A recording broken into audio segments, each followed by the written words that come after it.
Turpinot par Andoru un īpaši izdevīgo nodokļu režīmu akciju investoriem un traderiem, lielais izaicinājums ir tikt pie šīs nodokļu rezidences.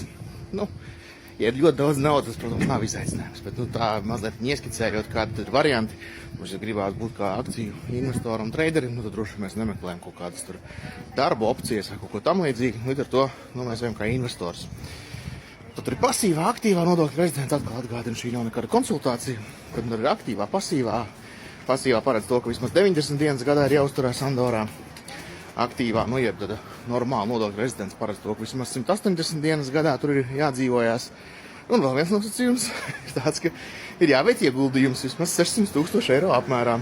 Tas ir vai jānogulda vietējā bankā, vai jāpērk vietējais nekustamais īpašums.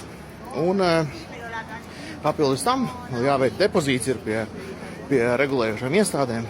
Jāatmiņa nevis bija 50,000 plus 10,000 par katru personu. Līdz ar to tā varētu teikt, tāds minimālais ieejas solītis, kad 700,000 droši vien būs vajadzīgi, ja? Par šiem visām pārējām izmaksām un tam līdzīgi. Līdz ar to tas nav lēts prieks, bet, ja ir ļoti lieli akciju portfeļi vai ļoti pelnošs akciju traderis, tad varbūt, ka šī ir tāda ļoti interesanta vieta, kur būt. Bet, kā vienmēr, tas labais nāk bonusā ar prasībām.